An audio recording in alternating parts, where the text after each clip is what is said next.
this raising of the people of desires and the people of misguidance, raising them and praising them and putting them up. Zakir Naik is the same individual, ya ikhwan, who recently said, when he was asked about suicide bombings, so much so that they found his answer so profound that his followers put his talk upon YouTube. And in this talk he says, when he's asked about suicide bombings, he said that basically there are a group of scholars who disallow it. He said, we have Al-Albani and Bin Baz and Ibn Uthaymeen, and these are scholars that disallow suicide bombings and they say it's haram. He said, however, there is another group of good scholars also that allow suicide bombings, the likes of Safar al-Hawali and Salman al-Awda. How dare you mention those names in the same breath as Ibn Baz, Ibn Uthaymeen and Al-Albani? Safar al-Hawali, the one about whom Shaykh Al-Albani said, the Khawarij al-Asriya or Kharijiyya al-Asriya, that they are the individuals who are the Khawarij of this era. And he regards them to be scholars. They are the scholars, yes, the scholars of Ali Tamimi. They are the scholars of these types of individuals. They are the scholars of the Khawarij. And they are the scholars of the politicians. And they are the scholars of the Sururiyya and Qutubiyya. But they are not the scholars of Salafiyya.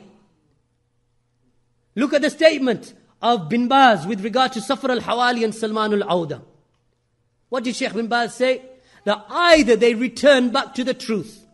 This is when Shaykh Bin Baz was alive. Either they leave off and they make tawbah and they leave off that which they were upon, or they must be prevented. They must be prevented from giving khutab and durus and muhadarat, and their tapes should not be distributed, and their rasail should not be allowed to be distributed in our society because of the corruption that they cause. This is Shaykh Abdul Aziz bin Baz.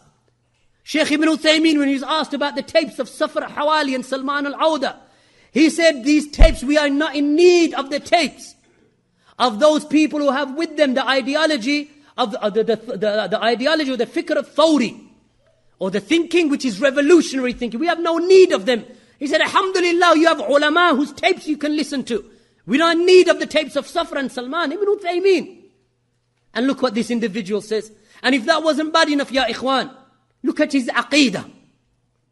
He said that I studied the scriptures of the Hindus. This is Zakir Naik. I studied the scriptures of the Hindus. What does Abu Usama say about him? Unparalleled, next to none. No one like him, next to none. And an individual is unparalleled in his dawah, Zakir Naik. Impressed that much by him. What does he have for the rest of the Salafis? Haddadis, people of bid'ah. I make jihad against them. When I speak against them, this is jihad against them. Against who? Against the Salafis. But when Zakir Naik, next to none in his da'wah, unparalleled in his da'wah. What does he say, Zakir Naik, about the Hindu scriptures? He said, I read the Hindu scriptures, and I studied Brahma, and I studied Vishnu, and I studied Shiva. These are three of the gods of the Hindus. He said, after studying them, I've realized that all of them are, in their eyes of the Hindus, they are creators. That Brahma is the name for the creator. Shiva is a name for the creator. Vishnu is a name for the creator.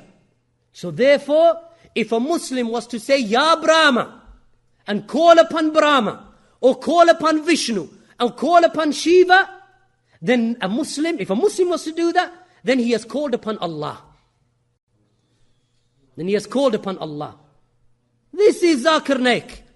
The same Zakir Naik who said that if Osama bin Laden is terrorizing the Americans, then he is terrorizing the terrorists. If Osama bin Laden is terrorizing the Americans, then he is terrorizing the terrorists. So every Muslim must be a terrorist. And I am with him. With who? Osama bin Laden. Osama bin Laden. So when I mentioned this to one of the followers of Zakir Naik, he said, no, this must be out of context. And I said, no, it's not out of context. This is what he said. He said, no, because if it was true, the British would never allow him to come to Britain. That's his hujjah. I said, His video is present. This is what he said on his tape, on his video, in his audio. This is what he said about bin Laden. He said, no, if it was true, then the British would never give him a visa to come to London. Ya Ikhwan, this Muhammad al-Mas'ari lives in London. The one who says that the beheadings that are taking place in Iraq, he puts them on his website, he lives in London. Abu Hamza al-Masri, the one with the hook on his hand, is doing 7 years now in England in prison.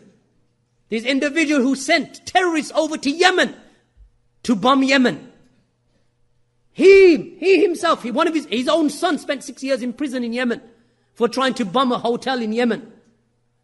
They let him in with political asylum, living in London, claiming the benefits from the society, DSS, what we call the social security. What about others? Abdullah Faisal, or Faisal Abdullah, this Jamaican, who was put in prison for 8 years in Britain and then deported back to Jamaica. So I said, that is not a hujjah. Whether the British allow you or don't allow you isn't a hujjah for anything. They've allowed some of the most akhbathun nas into their country. Some of the worst and most despicable of individuals to take refuge. I said, even if Osama bin Laden was to land tomorrow, they would have to give him, under human rights legislation, they would have to give him political asylum and then try him after that. Because that is the way that they work. So this is Zakir Naik. What does he say? He says that he is next to none. And he is unparalleled. This issue, you would never find this from the words of the Salaf. What does he say on the same khutbah? He said, that, and likewise we have now in London, khutbah, he's supposed to be giving a khutbah. What kind of khutbah? He's supposed to be guiding the people to the sunnah, you're guiding them to the heads of innovation and deviation and callers to misguidance. What does he say? He mentions Yusuf al-Qaradawi. He said Yusuf al-Qaradawi tried to come to London the other day, but they prevented him the visa. Wallahi, the khutbah is not, wallahi ya ikhwan, the khutbah is not for discussion of immigration and customs and excise. The khutbah is to guide the people to the sunnah. So now he starts discussing Yusuf al-Qaradawi.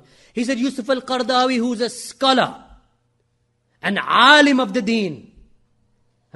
He said, okay, he differs in some of the affairs with regard to the way of the Salaf. But he's an alim of, now they prevented his visa from coming into the United Kingdom. But he's an alim and a scholar. This, ya ikhwan, you don't find from the words of the Salaf. You ever find from the Salaf when they refute a person of innovation that they never used to mention the good points. This innovation is from the innovations of the likes of Safar al-Hawali, Salman al-Awda, and the company of the Sururiyya and Qutubiyya, the followers of Sayyid Qutb.